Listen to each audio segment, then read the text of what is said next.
আসসালামু আলাইকুম এভরিওয়ান। আজকে আমি আপনাদের সঙ্গে একটা ভিন্নধর্মী ভিডিও শেয়ার করতে চলে এসেছি।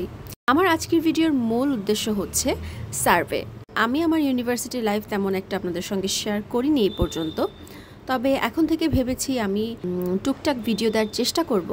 আমার সাবজেক্টটা খুবই ইন্টারেস্টিং একটা সাবজেক্ট, পাশাপাশি ক্রিয়েটিভ সাবজেক্ট।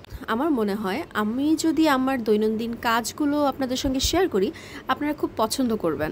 তো সেই থেকেই শুরু করা। আমাদের টুকটাক প্রতিদিনই কাজ থাকে, আর আজকে মূলত একটা সার্ভেতে গিয়েছিলাম। আমাদের 5 জনের একটা টিম ছিল, সেখান থেকে আমরা 4 জন আজকে গিয়েছিলাম বসুন্ধরার একটা অ্যাপার্টমেন্টে, যেটার নাম ছিল এডিশন অ্যামোর। তো যেতে পথে বসুন্ধরা গ্রুপের যিনি মালিক, তাদের একটা বাংলো চোখে পড়লো, সেটাও একটুখানি ভিডিও করে নিয়েছি।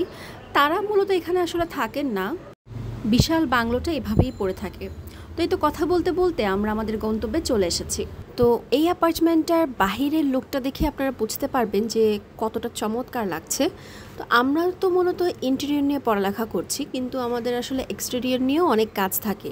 যখন আমরা কোনো মডেল মেক করি, আমাদেরকে এক্সটেরিয়রটাও ভালোভাবে মাথায় রাখতে হয়।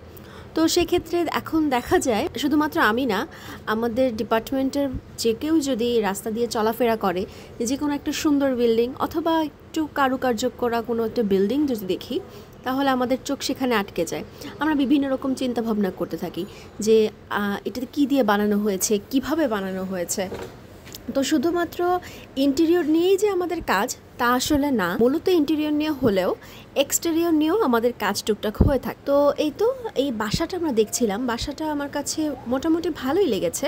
এই ফ্ল্যাটটা আমাদেরই ডিপার্টমেন্টের একজন সিনিয়র, সে হচ্ছে ডিজাইন করেছে। তো ডিজাইনটা খুবই মিনিমাল ছিল, বাট অনেক সুন্দর ছিল। আসলে ডিজাইন এমন একটা জিনিস যে আপনি যতটা সিম্পলভাবে করবেন ততটা গর্জিয়াস মনে হবে। শুধু গদবাদা নিয়মে আপনারা অনেক বেশি কাজ করবেন আর অনেক বেশি গোল্ডেন কাজ অথবা সিলভার কাজ অ্যাড করবেন, তাহলেই যে সুন্দর হয়ে যাবে, আসলে তেমনটা মোটেও না। Simple is always best. তবে হ্যাঁ, কিছু সময় আমরা কাজ একটু বেশি করে থাকি, সেক্ষেত্রে সেটাকে সেভাবে জাস্টিফাই করে নিতে হয় আসলে। তো ওই তো আমি আসলে প্রত্যেকটা টেক্সচার বলেন অথবা প্রত্যেকটা ওয়ালে যেই ছোটোখাটো কাজগুলো করা হয়েছে, এগুলো সব ধরে ধরে দেখছিলাম যে কি ম্যাটেরিয়াল দিয়ে অথবা কিভাবে ডিজাইনটা করা হয়েছে।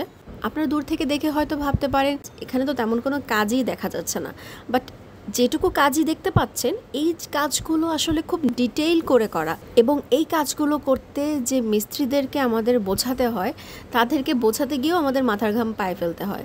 তো আসলে কোনো কাজই হচ্ছে দেখে আসলে জাজ করাটা কষ্টকর, কারণ ওই কাজের পেছনে যে কতটা কষ্ট হয়ে থাকে, সেটা যে করেছে শুধুমাত্র সেই বুঝতে পারবে।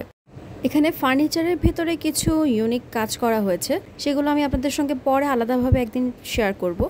যেটাকে হচ্ছে আপু ভাইয়ারা চেষ্টা করেছে মাল্টিফাংশনাল হিসেবে ইউজ করার জন্য, সেভাবে পেরেছেও। আসলে আপনাদের দেখে হয়তো আপনি বুঝতে পারবেন না যে একটা ফার্নিচার এতভাবে ইউজ করা যায়। আর ড্রয়িং রুমে হচ্ছে একটা খুব ভালো ব্যাপার আমার চোখে পড়েছে, যেটা হলো ড্রয়িং রুমের মধ্যেই একটা রুম পড়ে গেছে। এখন সেই রুমের দরজাটা দেখতে খুবই অকওয়ার্ড লাগতো, তাই সেই রুমটাকে আসলে হাইড করার জন্য ডিজাইনটাকে এমনভাবে করা হয়েছে যেন দেখে আপনি আসলে বুঝতেই পারবেন না যে এখানেও একটা রুম আছে। আর সেটা আসলে হাইড করা খুব বেশি দরকার ছিল, যেহেতু সেটা আসলে গেস্ট রুম ছিল। গেস্ট রুম আমাদের সবসময় লাগে না, আর ড্রয়িং রুমে সেটার দরজাটা দেখা গেলে খুব বেমানান লাগছিল। এরপর চলে এসেছিলাম ছাদে। ছাদে 2টা ভিন্ন পার্ট ছিল, যেটা সচরাচর সব জায়গায় হয় না, বাট রেসিডেন্সিয়াল এরিয়াগুলোতে আপনারা এরকম প্রায়ই দেখতে পাবেন। সেখানে একটা জিমনেশিয়াম সেকশন ছিল এবং একটা সুইমিং পুলের সেকশনও ছিল। সব কিছু ভালোভাবে পর্যবেক্ষণ করার শেষে যখন বাসায় ব্যাক করব, তখন আমার ফ্রেন্ড আমাকে জোর করে রেখে দেয়। তার একটা ফ্রেন্ড হচ্ছে আমেরিকান ইন্টারন্যাশনাল ইউনিভার্সিটিতে পড়ে, তো তার সঙ্গে সে দেখা করবে অনেক দিন পর যেহেতু এসেছে। আর ওরা দুইজনই হচ্ছে নরসিংদীর। আর আমরা যেখানে সার্ভে করতে গিয়েছিলাম, সেখান থেকে আমেরিকান ইউনিভার্সিটিটা খুব বেশি কাছে ছিল, তো আমাদের আসলে খুব বেশি হ্যাসেল হয়নি ওখান থেকে ওখানে পৌঁছাতে। আমরা রিক্সায় করেই চলে যেতে পেরেছিলাম। তো আমেরিকান ইউনিভার্সিটিটা আসলে অনেক বেশি সুন্দর, যেটা দূর থেকে দেখে বোঝা যাবে না। আমি আসলে ভেতরে প্রবেশ করতে পারিনি, যেহেতু আমি ওইখানকার স্টুডেন্ট না। তারপর আমার ইচ্ছা আছে একবার ভিজিটর হিসেবে আমি ওখানে গিয়ে পুরো ইন্টেরিয়রটা ভালোভাবে দেখব। আর এর আগে আমি শুধুমাত্র ভিডিও দেখেছি।